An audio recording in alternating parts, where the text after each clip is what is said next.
Hi everyone. For chapter 5, we will discuss about the integumentary system, which is mostly about our skin. I will talk a little bit about our hair as well, but this is definitely one of the easier chapters compared to the others. Okay, so let's get started.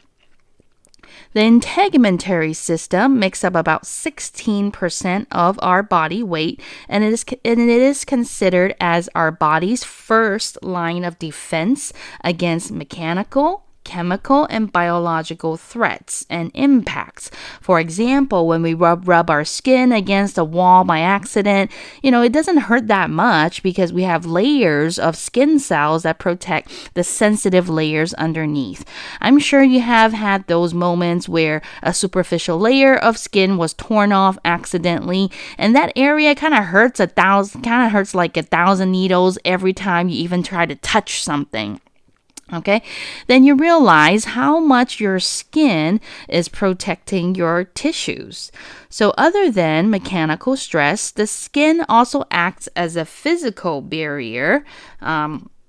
Against against microorganisms, and even have designed ways to protect our cells underneath our skin from UV irradiation, and hence minimizing the amount of DNA mutations that can happen. And we will talk about all these processes and what the skin exactly does in detail later in lecture. Okay, so microorganisms, sunlight, environmental hazard, those are all sort of the basic key function of the integumentary system. So there are two major parts for the integumentary system: the cutaneous membrane that we mentioned from the last chapter on tissues, and this cutaneous membrane includes our skin, which has the epidermis and the dermis layer. Okay, and once on epidermis, epi being on top. Remember, I said epi is a good word to remember for being on top of. Okay, so epidermis on top, which is this area right here, this layer, this whole layer is the epidermis area, including the purple layer. Okay, and then the dermis layer is this layer right here in the skin.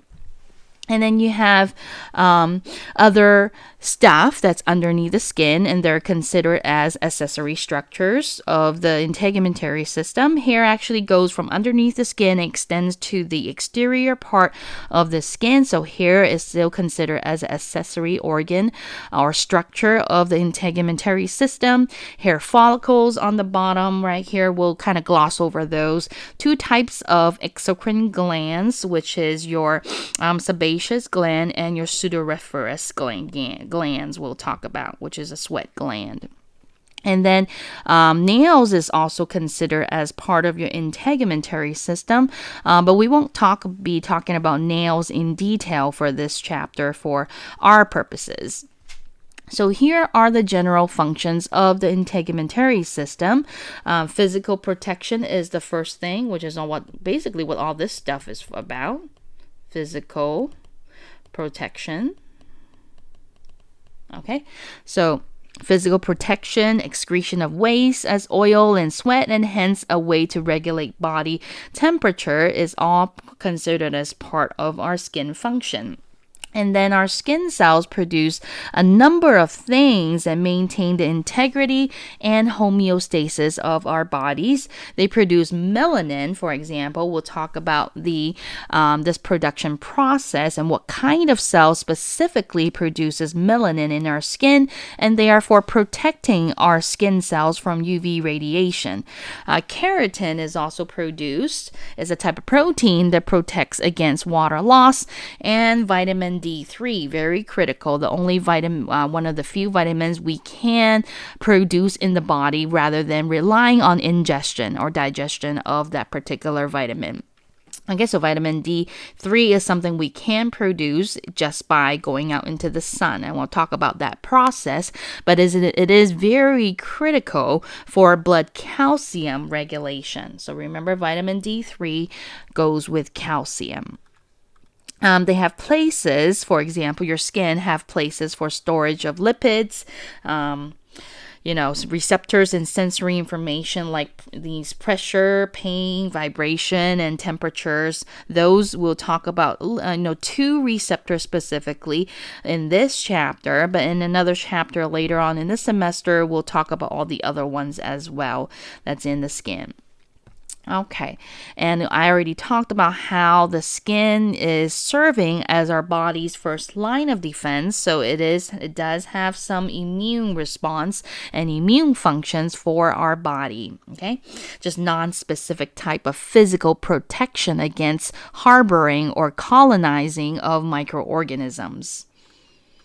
Okay, so we'll start by talking about the epidermis layer, which is the most outer layer of our skin. It is made up of stratified squamous epithelium that we have learned about in chapter 4 in the tissues chapter. Now, why our epidermis has to be stratified, which means multiple layers, is because our skin rubs against everything that we touch. So there needs to be many layers because skin cells are falling off here and there all the time. So just by changing your clothes this morning, you have already shed a few skin cells on your clothes.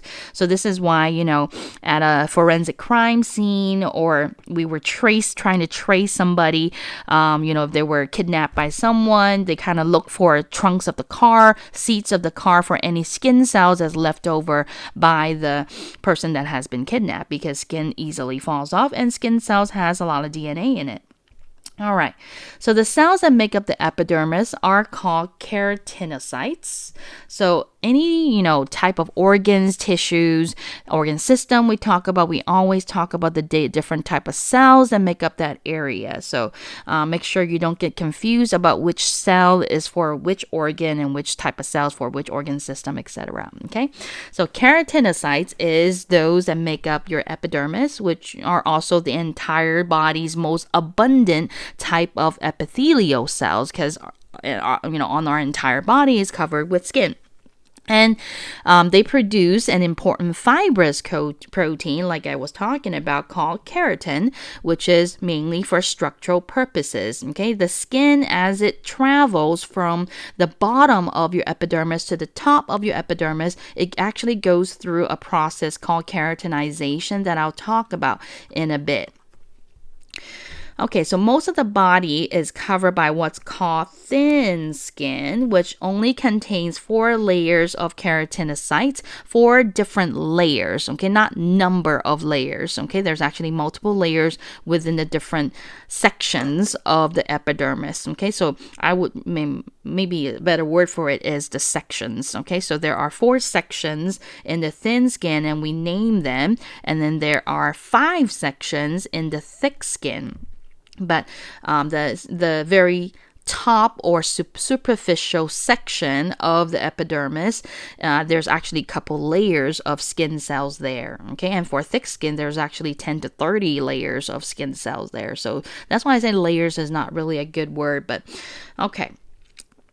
All right, so usually the area that covers your body is the thin skin, because, we're not rubbing against our body against a wall, is not constantly prone to mechanical abrasions, whereas those that are covering the palms of your hands and soles of your feet, they're constantly touching something, rubbing against something. So that's why those areas would have what's called the thick skin. And if anything, their most superficial layer called the stratum corneum right here. This is the thin skin. You see there's just a few, maybe, 1 to 5 layers or something. Whereas the thick skin, this is how thick the stratum corneum is for thick skin. So that's why I said it's not really, I wouldn't call it layers. Maybe I would call it sections of the skin. And the most superficial section of the epidermis is called the stratum corneum. And you can tell the difference between thick skin and thin skin. Thick skin just doesn't mean it has one more layer than the thin skin. It has one more section. Okay, we'll talk about which section that is. But talking about layers is these different layers of stratum corneum keratinocytes, skin cells. Okay. All right, so the main difference, like I was talking about, between thin skin and thick skin is that one extra layer, and that particular extra layer is called stratum lucidum. Okay, stratum lucidum. Which is this kind of this orangey pink layer you're seeing right here. That's the stratum lucidum, and this layer is absent in the thin skin. Okay, I'll come back to that and re-emphasize about that. So we'll go through the different functions of these different sections of the skin first. Okay, we'll start from the deepest section or layer, which is the stratum basale layer.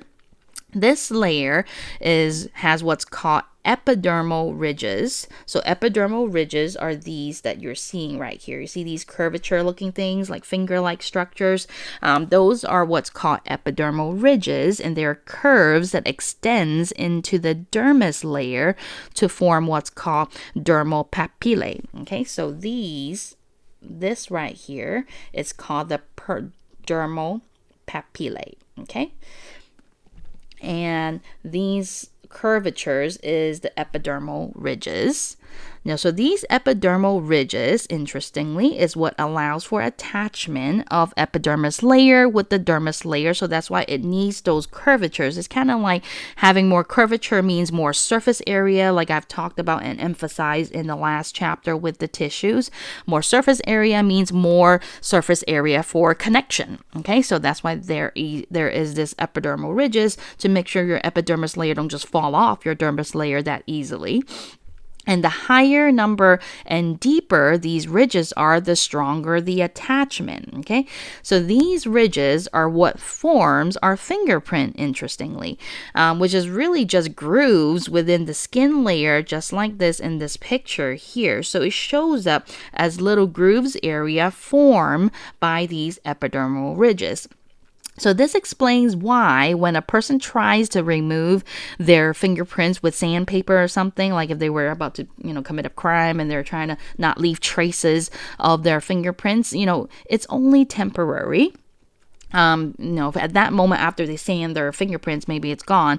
But eventually, those unique patterns of grooves that forms our fingerprint will come back because they are developed from this deepest layer of our epidermis. You can try to get rid of it on this surface layer on the stratum corneum, but eventually they're just going to come right back as the cells moves up. That's what happens to those cells on the bottom in the stratum basale layer, is that they will travel slowly as it goes up towards the surface of the skin.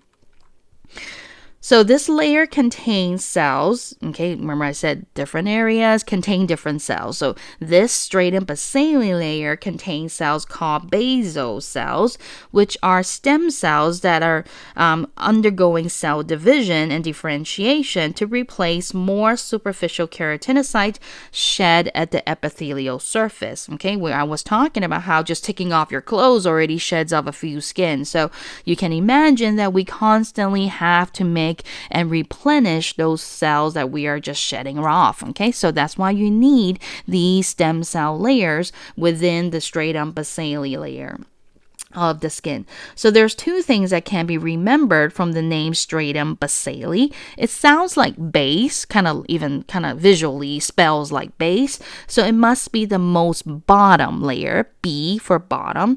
The other thing is that their cells share the same name, basal. Okay, so stratum basale, and they contain basal cells. Okay, and since it's the most bottom layer, it must be the layer that replenish the cells that are lost at the top.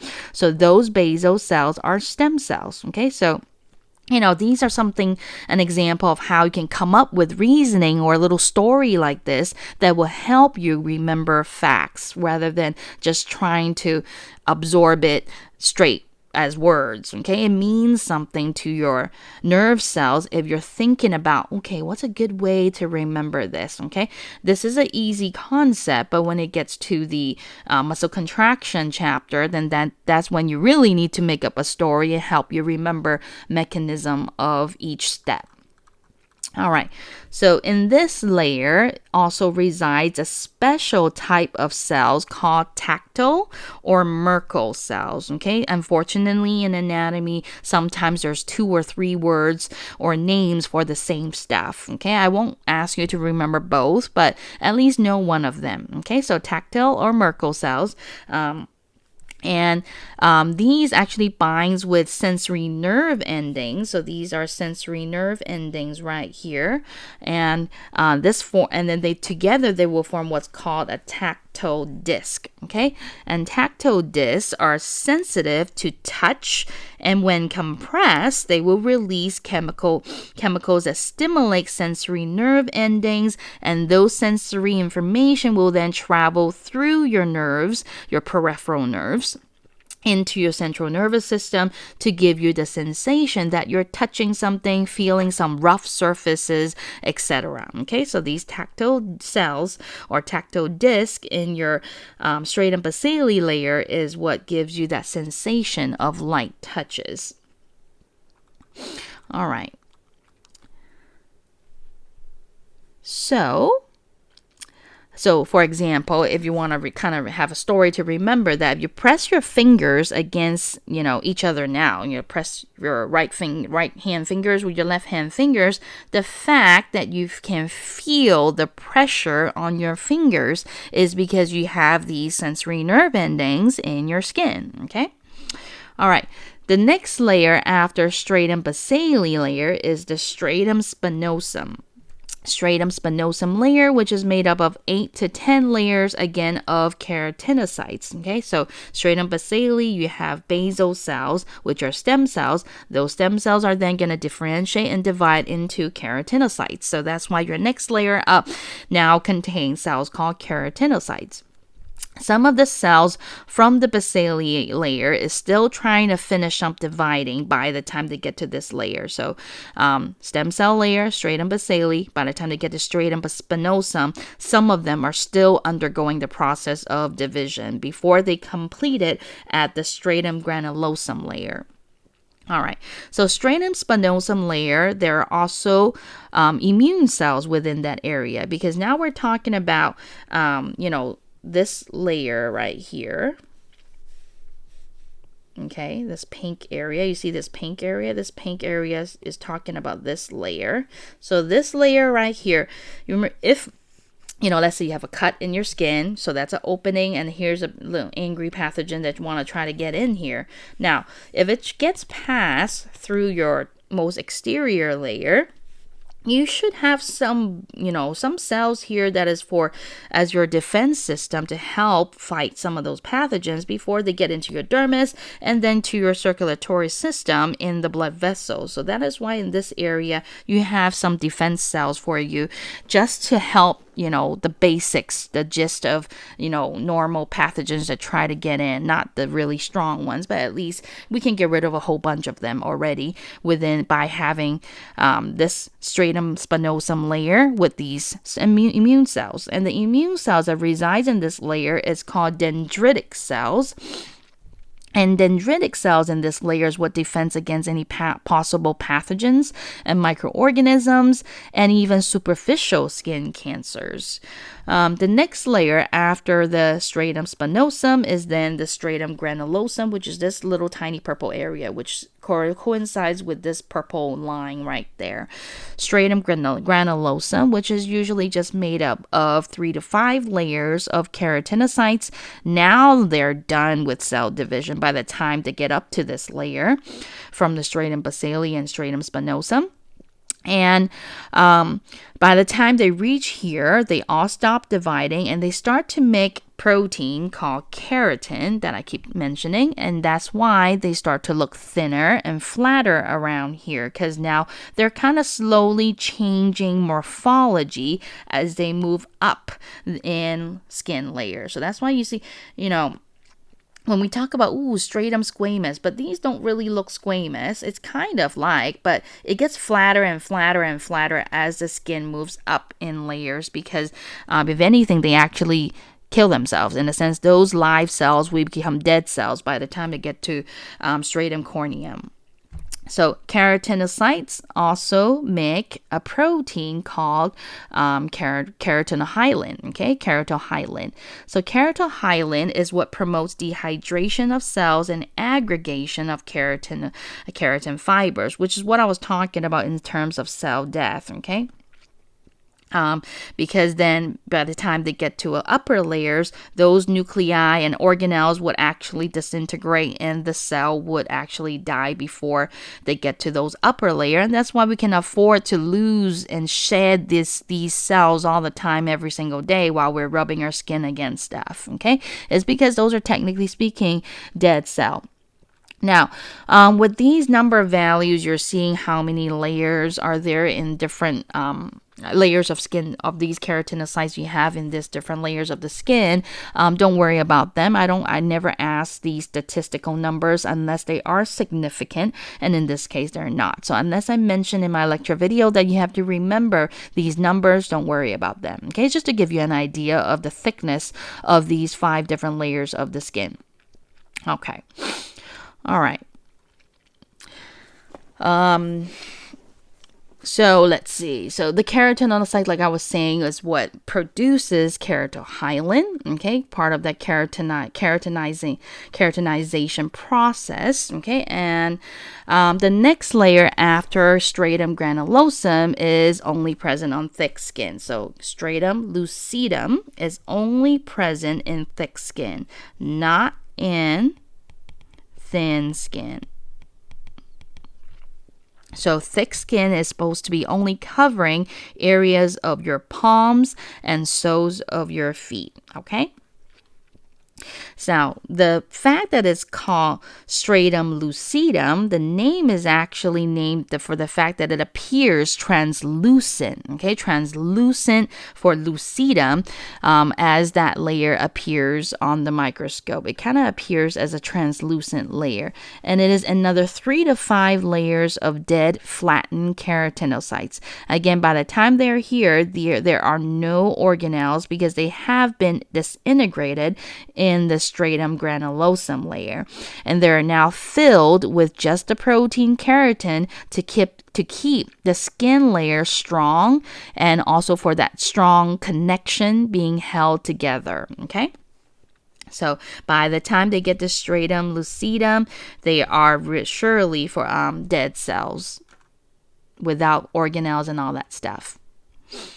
Okay, so the 5th layer, the most outer layer, is the stratum corneum layer, which can have anywhere from 15 to 30 layers of keratinized cells. And like I was saying, keratinization is that formation of those protective layers as the cell is becoming filled with keratin. Now, we have learned that keratinization involves dehydration, like I was just talking about, and for cells to die. So the abundant protein keratin is what's serving as structural purposes to form kind of like an armor or coating for our sensitive layers underneath, like your dermis layer and your subcutaneous layer. So this is why sometimes you can peel off a large piece of skin, just like this picture right here, from the bottom of our feet, for example, because there's so many thick skin, there's so many layers of skin there in the stratum corneum.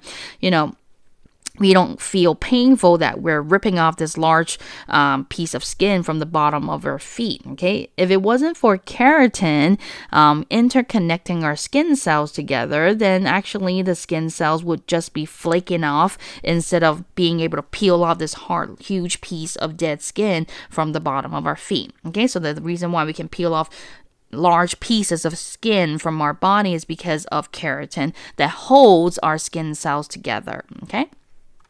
Or else they would just be single cells flaking off your body. So it takes anywhere from 7 to 10 days for a cell to move from the deepest layer of the stratum basale to stratum corneum. So technically speaking, interestingly, the cells we are seeing on the surface of your skin right now are those on your like those on your hands was already made 10 days ago. Okay, so if you're touching your surface of your hands, for example, the top, the back of your hands right now is actually skin that was already made 10 days ago, okay? because it takes time for the cell to travel through those 5 layers before it gets to the most superficial layer of the stratum corneum. And usually those skin cells that arrive at the most superficial layer of the stratum corneum will remain attached for 2 weeks before they are shed away as a natural process of regeneration. Okay, so why keratinization requires dehydration is to keep our skin surfaces dry. Okay, that's important part of being a human being. Now, many microorganisms like to live in moist area. Okay, so they like to kind of colonize and live around wet, slimy mucus surfaces, like I was talking about in terms of mucus when I was talking about airways. So those slimy, wet area tend to trap microorganisms. So as a way to keep them off our skin, evolutionary speaking, we have developed these skin cells that are designed to create a dry surface. This is why we don't walk around like a slime man or fish man, is because our skin being dry is a protection against those microorganisms. There's also a good mnemonic that I want you to be aware of to help you remember the order of these 5 layers of skin, from the most outer layer to the most inner layer, so opposite, okay, not from the most bottom, but from the most superficial layer. So the mnemonic, it's called Come, Let's Get Sunburn. Okay, so come, C for corneum, okay, so come, and then let's for lucidum, and then get. Oh, it's not listed on here. Okay, so get, I'm going to put here. Get for granulosum. Sun for spinosum. And your burn for spicale. Okay, of course, don't forget the word stratum in front of it, but it's all stratum, so that's easy to remember. But the second word, you can remember the come, let's get sunburn, from the most exterior layer to the bottom, okay? And it's related to skin. Don't get sunburn, but, it's a good mnemonic to remember. Okay. So we will learn in other chapters that in order for tissues to grow, they need stimulation from other proteins or hormones. And we talked about how cell divisions have to be regulated so they don't become cancerous. So there needs to be a way to control and regulate cell division. Hence, to stimulate growth for the skin, there is a protein called epidermal growth factor, or abbreviated as EGF. It actually promotes division of your basal cells, which are your stem cells that will become more keratinocytes in the stratum basale and the stratum spinosum layer. And I'll also accelerate production of keratin, which is all that whole process of keratinization of these keratinocytes. It stimulates epidermal development and repair after injury. I'll talk about the process of repair in different phases at the end of this chapter. And lastly, it stimulates secretory product synthesis and secretion by your epithelial glands. Okay. All right, with modern research techniques, this is pretty cool. We can now produce sheets of epidermal cells by using synthetic human epidermal growth factor as dressing and treatment for patients with large areas of severe burns. So you can literally grow translucent layer of skin like that with human epidermal growth factor that we use what's called recombinant DNA technology. Those of you that are going into PA programs or pre-med, I'm sure you have to take genetics.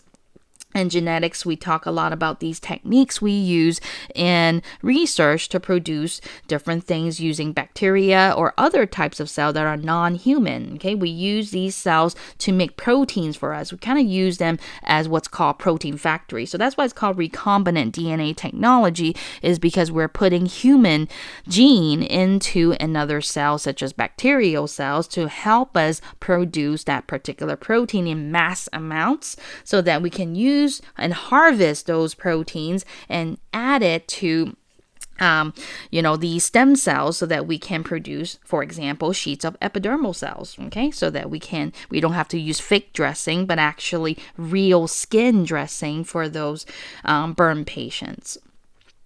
All right, so we already went through all the parts of the epidermis. So now moving on to the next major section of the skin, which is the dermis layer. So remember, epidermis is this layer right here. Okay, the yellow and the purple. And then this layer right here that's pink down here is the dermis layer. Within the dermis, it separates into just 2 layers, not 5 like the epidermis. So it separates into 2 layers. One is called the papillary layer, and the other is called the reticular layer. And then, you can kind of remember reticular layer with reticular tissue because it kind of looks like that with all the curvatures and stuff, as I'll show you in a bit. Okay. So the papillary layer contains areolar tissue. Okay, areolar tissue that we talked about in chapter 4 contains capillaries, lymphatic vessels, and sensory nerve fibers. Some of the stuff that is missing from the epidermis. And then the deeper reticular layer is made up of interwoven meshwork of these dense, irregular connective tissue. Remember in the chapter 4, we learned about how there's a difference between epidermis and dermis. Epidermis, we learned that there is those stratified squamous epithelium. And then within the dermis layer, you have these irregular curves that I was talking about, that curves around in this area, kind of winds around. It doesn't have a set pattern when you look at those fibers underneath in the dermis layer. So part of that is you have this in this reticular layer, you see all these curvatures that is made up of proteins, and we now know that they contain a lot of collagen fibers as well as elastic fibers. So the collagen fibers, is not what gives that flexibility and that elasticity. Okay, collagen is for strength, bending, and twisting, not expanding. Okay, so collagen is for strength, bending, and twisting, and holding up your the structural framework of what's underneath your skin. And elastic fiber is what allows the stretching, expanding, and the recoiling back after you stretch your skin, unless you overstretch it, as we'll talk about in a bit with stretch marks. Okay, so elastic fibers is for stretching and recoiling. Collagen is for that strength and allows your skin to bend, twist, and etc. Okay, all right.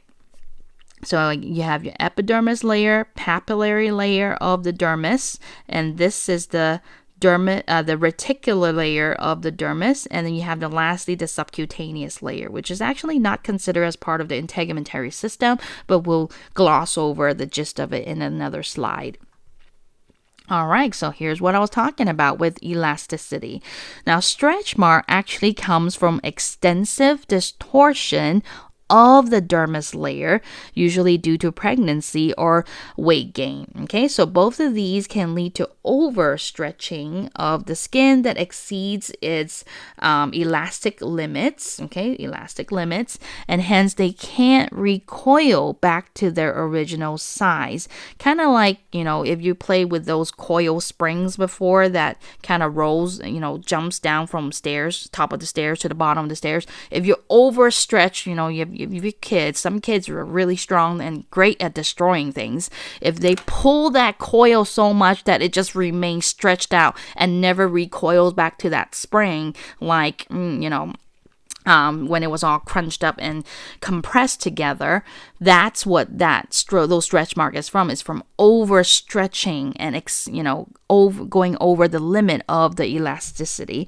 and that when things can't recoil back, they will be expanded, and which is what results in wrinkles and creases. And that's basically what stretch marks are, is just overstretched skin that has these wrinkles and creases in them because they can't recoil. They have shown that applying a cream with what's called retin A may stimulate rebuilding of collagen, so those areas of the skin will look more like normal areas, and hence stretch marks will not be as obvious. So know that there is no miracle cream that removes stretch marks. If anything, it just helps with the production of collagen fibers within these lighter skin areas. So then you will build up more skin in those crack areas, those crease, wrinkle areas, so that you don't have that color difference between the crease and your normal skin. So it's kind of like putting some paint over the crease so that it doesn't appear as obvious, right? But it's not erasing them. But there are creams to also prevent stretch marks. So there's prevention and there's something to cover it up, but nothing can remove them. Okay, not that I know anyway. So for the prevention is, you see pregnant women putting on those prevention of stretch mark creams. Those creams is helping with, they have ingredients that help with that elasticity so that you have more elasticity and allows for the skin to stretch a little bit more before you overcome that limit and it then won't recoil back. Okay. All right. So dermatitis then is inflammation of the skin. So we're talking about some disorders of the integumentary system here. Dermatitis is inflammation of the skin within specifically the papillary layer of the dermis. So here's another good suffix to remember. Itis usually means inflammation of some sort. So what's before the word itis usually is the part of the body that is inflamed. And we'll talk about a lot of different itis. And in the chapter 1, I mentioned pericarditis, which is inflammation of the pericardium. Here we're talking about inflammation of the dermis layer. So dermatitis is inflammation of the dermis, and this actually can be triggered by either an infection or chemical irritation of the of some sort that you're allergic to. Okay, doesn't sometimes some chemicals are doesn't affect some people, but other people it will start to itch and cause those red patches and things like that. Okay, radiation or other types of mechanical stimuli can trigger onset of dermatitis. All right, so because dermis layer is inflamed, it often causes itching and discomfort, and usually the more you scratch, the more it spreads. So that's why they say don't scratch, because it's just going to spread faster. It can quickly spread throughout the entire integumentary system with dermatitis. That's why you start scratching in an area, that whole area starts getting bigger and bigger and starts to spread.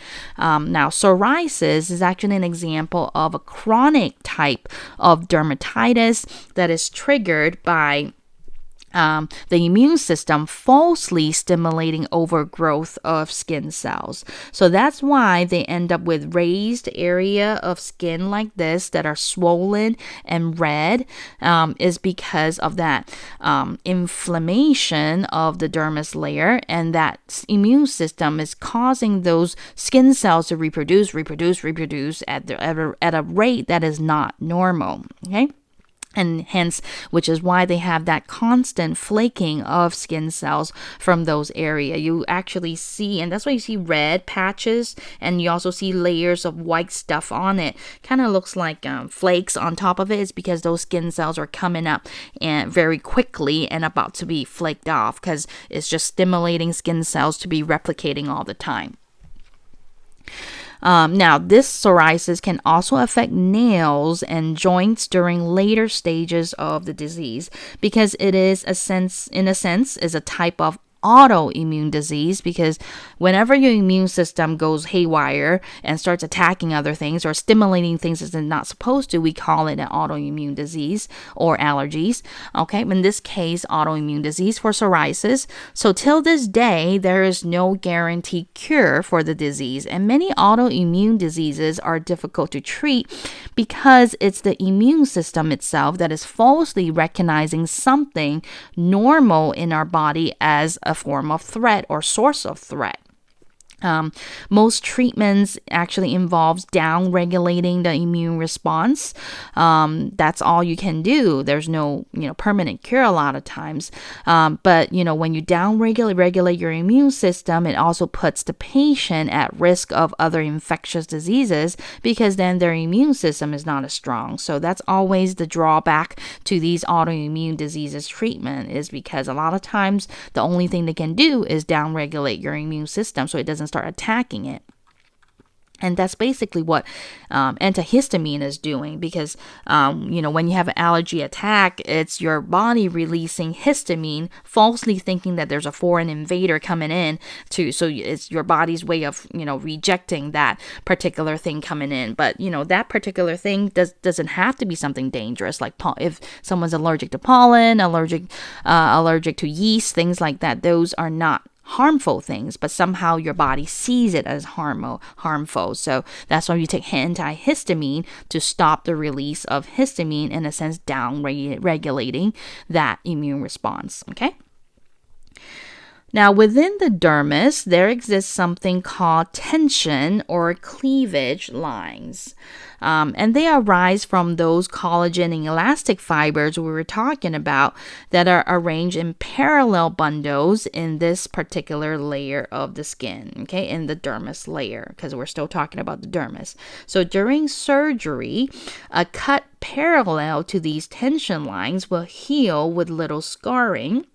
Whereas if it's perpendicular, it will result in greater scarring. Okay, so remember the classic C-section years ago was actually a vertical incision just like this, because it makes it easier and faster to deliver a baby. Okay, you don't have to, it's a bigger cut, okay, and it's a lot easier to remove the baby when you're opening up the abdomen from the medial of the body. Okay, so that was the traditional vertical incision of C-section. But if we think about these tension lines, look at this diagram here. You have these lines going towards your inguinal area and your pubic area. So you see that there is no vertical line there, okay? So if we think about these tension lines, we see that they are in a sense, horizontal in the abdominal area.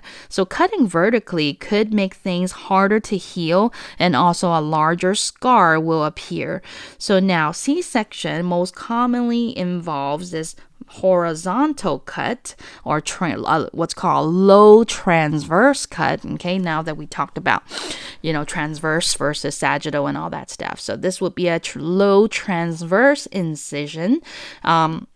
Now, with this type of C-section incision, not only is healing better with little scarring because we're going according to our tension line, it also allows for the possibility of vaginal birth on the next pregnancy, because it heals better, so it may be able to stand that muscular stress of labor contractions on the next time around. Okay, vaginal birth on the next baby is usually not recommended for those that had the classic vertical C-section, because it has a greater risk of uterine rupture during the birthing process. Okay. So this is why, sometimes if it's a really, really, really emergency case, they may still need to do the vertical C-section, sagittal incision C-section, because it allows the baby to come out faster. Okay. But I would say majority of the C-section is now in this low transverse cut.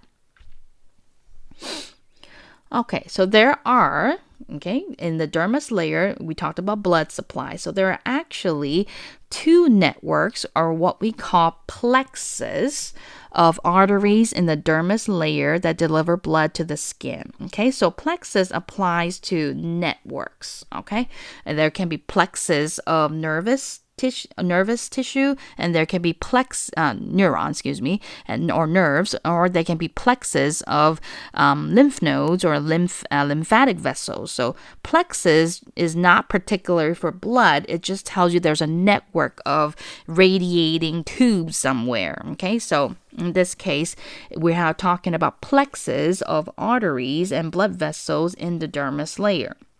Okay, because our skin does need blood. They need blood supply to survive, because they still need oxygen, nutrients, and all that good stuff.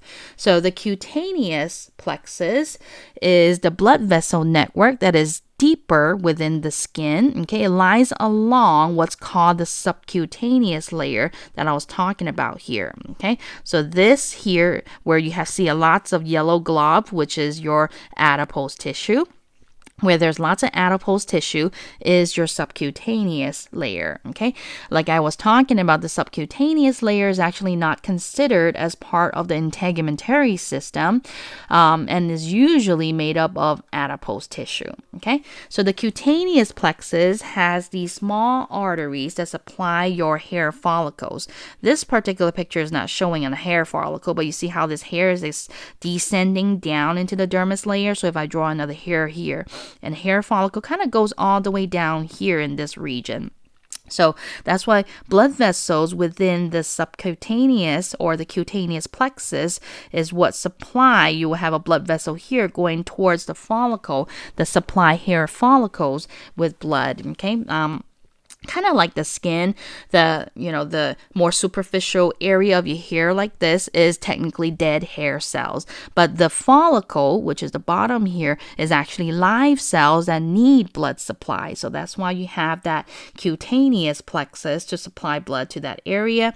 And also they supply blood to sweat glands. So sweat glands usually kind of lies around here in coils like this, and then have a duct going towards the top, okay? So that's a sweat gland, and then you can see how close it is to the cutaneous plexus of the blood vessel network, okay? And, it also supply other structures as well. All right. So the second plexus is called the subpapillary plexus. So a good prefix to remember is sub, okay? Submarine, right? Submarine is called submarine because it's underneath the marine, underneath the ocean. So sub usually means under or inferior to. So subpapillary plexus means it's underneath or inferior to the papillary layer. Remember, this is your papillary layer right there. So this blood vessel right here is your subpapillary plexus. Now, not only does it have these blood vessels in this area here, in this horizontal line, but they also have what's called capillary loops that kind of ascends into your dermal papillae or your epidermal ridges of your epidermis, okay? These capillary loops, don't forget, it also is part of that subpapillary plexus, even though subpapillary means underneath the papillary layer, but it also includes these capillary loops you're seeing that goes up into the dermal papilla. Okay, so it kind of contours that epidermis-dermis boundary right there. Okay, so this is that epidermis dermis boundary that I'm kind of highlighting. Okay, all right, so usually when we bump pretty hard into a wall or corner of the table, we end up with a bruise, okay? And that bruise is because that impact resulted in rupturing of these capillary blood vessels that we're talking about right now. When those capillary blood vessels tears or ruptures, that allows blood then to seep in to the dermis layer, turning that whole area dark red and purple, because blood is supposed to be contained within the blood vessel. But when you have a cut or injury, then those blood will leak out into the tissue area. So this is why it would turn that entire dermal area red and purple, which is what we call a bruise. And why our bruise goes from purple to green and yellowish with time as it's healing, is because that's the natural way our hemoglobin molecules are recycled in our body. And we'll talk about this whole hemoglobin molecule recycling process in the second semester of anatomy when we talk about the blood chapter. So you will see why it turns into those different shades of color when we have a bruise, okay? So there are different types of sensory receptors within the skin, as I mentioned in the beginning of the lecture. We will talk about two in this chapter. One is called the Meissner's corpuscle, or another name is called tactile corpuscle. I like to call it corpuscle, but then it's actually corpuscle. Okay, corpuscle is the correct pronunciation. Okay, to me, sometimes I rather remember it as how I know how to spell it, okay? But the proper way to call it is corpuscle, okay? So tactile corpuscle, which I like to call them, sausage or mitochondria looking things. So this is, for example, a Meissner's corpuscle, okay? On the microscope, it really looks like a mitochondria. And you'll see that in lab 5 when we go over the integumentary system in that lab, okay? And usually they're in the papillary layer of the dermis. So they're higher up or more superficial layer in the skin for Meissner's corpuscle. They tend to reside in the papillae area, okay, like I was talking about.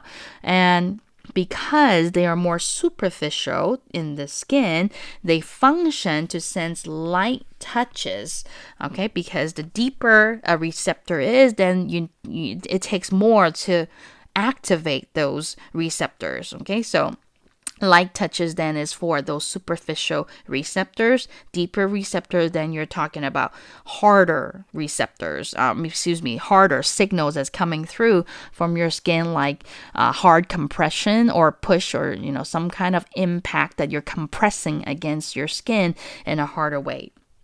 So that steeper second type of receptor is called Pacinian or lamellar corpuscle, okay? So this lies deeper within the reticular layer of the dermis, okay? So Meissner corpuscle in the papillary layer of the dermis, Pacinian corpuscle in the reticular layer of the dermis. So because they are deeper into the dermis, they function to sense deeper pressure and vibration of the skin. And on the microscope, I like to remember them as kind of looking like cross-section of a tree log or a lollipop, or however you want to remember it. Some people think it looks like a large fingerprint too, okay? So these are how on the microscope these Pacinian corpuscle would look like, and within those epidermal ridges or dermal papillae, you will see these mitochondria looking things, okay? So that's the Meissner's corpuscle. Okay. So as I've mentioned, the subcutaneous layer is underneath the dermis layer. Some people also call it, you will see words to calling it the hypodermis layer. Hypo, underneath the dermis, okay? So sometimes you will see it as the hypodermis layer. So the subcutaneous layer is not considered as part of the integumentary system, like I've mentioned, but it is important in making sure that the skin is well attached to the tissues underneath, kind of like when we talked about superficial fascia. Remember in chapter 4, we talked about the 3 different types of fascia, and that superficial fascia is where we have lots of those adipose tissue, which is what attaches your skin to what's underneath, okay, all those tissues underneath.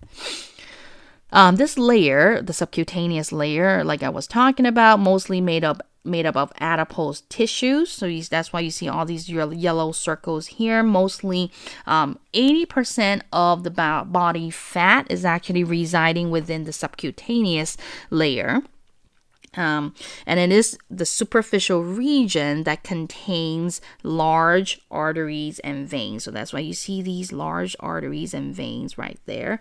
And this is actually a scanning EM image of what those adipose tissue or adipocytes looks like that we talked about in chapter 4 when we talked about adipose tissue, connective tissue.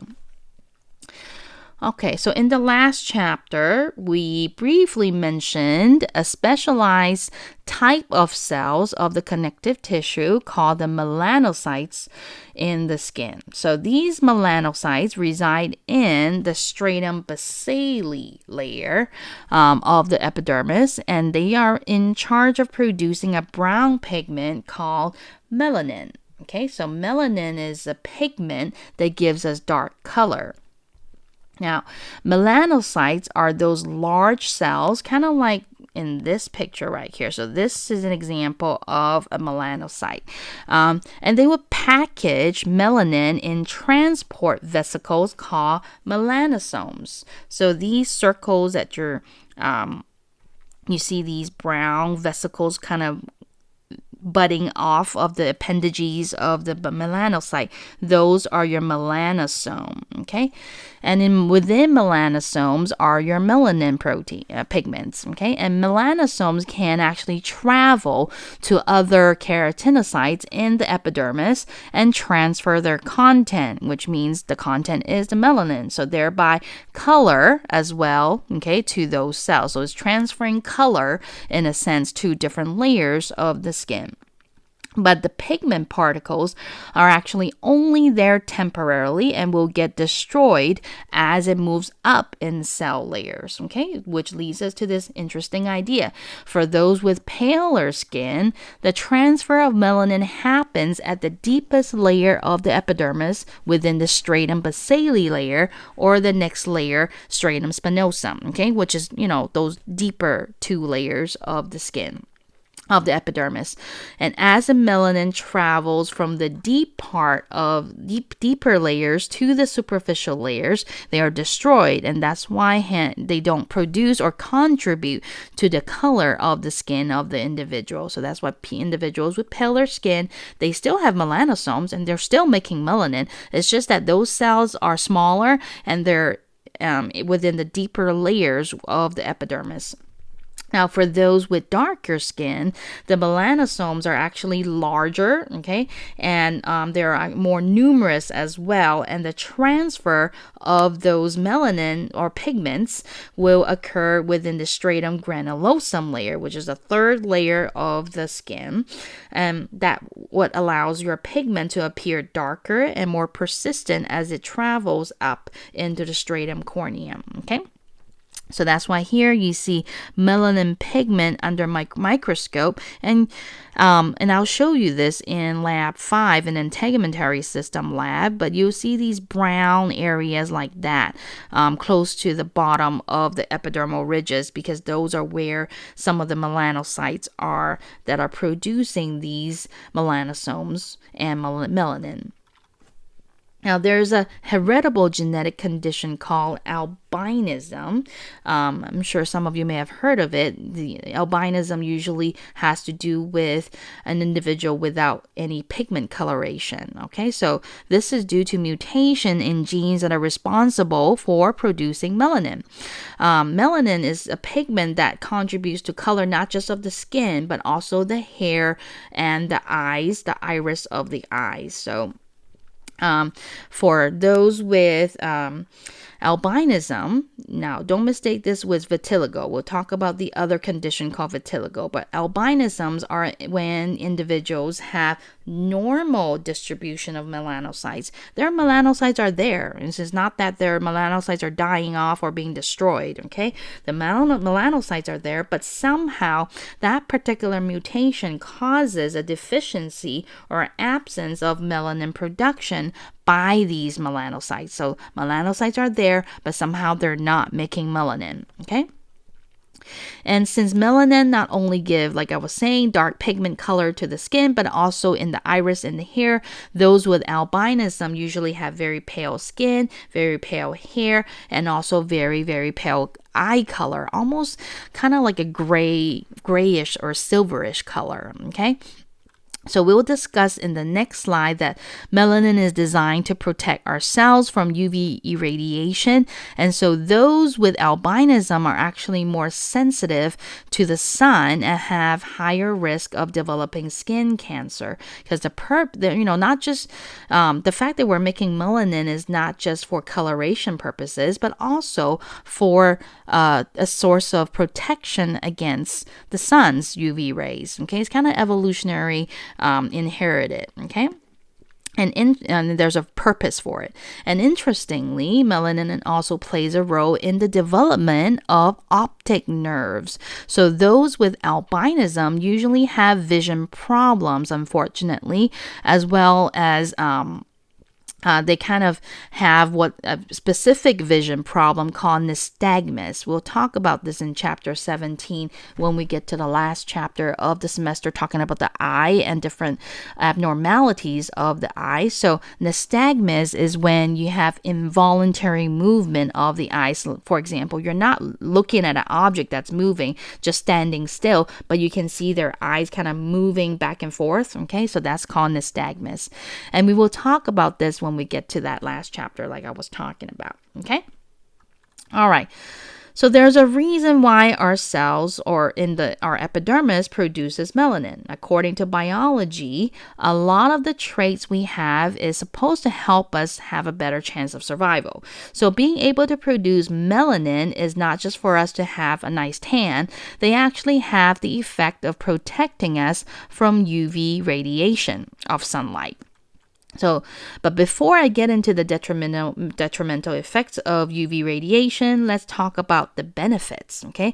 This is what I mean when I was talking about how we can't have too much or too little of a lot of things to keep our body in homeostasis. There's always a need of balance, okay? Even though UV radiation can be scary, but we can't live without it either. We can't live without the sun, and we can't have too much sun. Everything needs to be in balance for our body, okay? So just because UV radiation is a good thing, okay, if we keep exposing our skin to the sun all the time, small amounts of UV is, actually small amounts of UV is still good, okay, when we need small amounts of that in our lives, okay. So I think it's part of Mother Nature's way of telling us that we can't stay cooped up inside in shelter all day long. So now that kind of funny talking about this while we're in lockdown mode and during pandemic, okay. So even though I'm always in my office doing work, I still make sure every now and then I go out into my backyard, kind of lay there with the sun on my skin, so I get to make some of this vitamin D that we'll talk about, okay? So it's healthy for us to go outside and have a stretch or a walk in the sun. Now, a lot of vitamins actually cannot be generated by the body, but we can generate a few, and one of those is vitamin D3. Now, what happens is as sunlight strikes the epidermal cells in the stratum spinosum layer and the stratum basale layer, it converts excuse me. It converts a cholesterol-related steroid. So that's why you see this steroid compound in the beginning, in the epidermal layer. It converts a steroid related compound into what's called cholecalciferol. Okay, cholecalciferol is a fancy name in a sense for vitamin D3. Okay, so, and then what happens is that the liver will then be able to convert cholecalciferol into an intermediary product that's used by the kidney. So, liver, intermediary product, and then it goes to your kidneys. And kidneys utilize that intermediary product to synthesize a hormone called calcitriol. And calcitriol is a very important compound for absorption of calcium ions and also phosphate ions within the small intestines. Okay, so that's why calcitriol acts on small intestine to tell it to either, when you have a lot of calcitriol around, small intestine is going to absorb more calcium. When you have lower calcitriol around, then you're going to absorb less calcium. So how much calcitriol one makes actually has to do with homeostasis of calcium ion, okay? And we'll talk about that when we get to the bone chapter. So low levels of calcium, for example, will result in impaired bone maintenance and growth. So that's why we'll talk about this process of homeostasis of calcium ion again when we get to chapter 6 on the bones.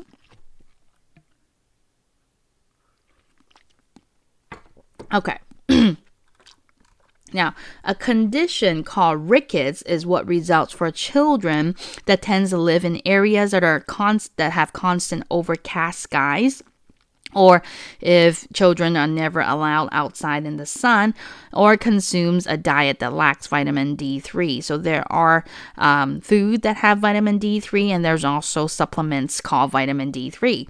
But if, let's say, someone doesn't have those supplements, doesn't go out in the sun, and that country has a lot of overcast skies, then you can end up with not enough calcium ion absorption. Because if you don't have calcitriol, then first of all, if you don't have sunlight, you're not going to produce vitamin D3. If you don't have vitamin D3, you're not going to have this intermediary product, which means you're not going to make calcitriol. Low calcitriol means then you're not going to tell your small intestine to absorb calcium, which means whatever you eat that has calcium will then just go right through your digestive system to your feces because it's not being absorbed. In order to signal your body to absorb calcium, you need presence of calcitriol. So what happens with those children is that's why they end up with bones that are not as strong. Okay, calcium is what makes our bones strong and able to withstand our body weight. So those with rickets will end up with these curvy looking bones in their legs, especially their legs, is because it is our legs that's mostly upholding the weight of our body. Okay, so the main weight of the body is bearing down on our legs. So that's why their legs end up in that curvy shape, okay, because their bones are just not strong enough to uphold that weight. Okay, so rickets means that you don't have enough calcium absorption, which leads to weakening of the bones that can create curvature of the limbs like this. Okay, so it's been an hour, so let's take a break here and we'll come back to talk about the detrimental effects of too much UV rays in the second part of this chapter.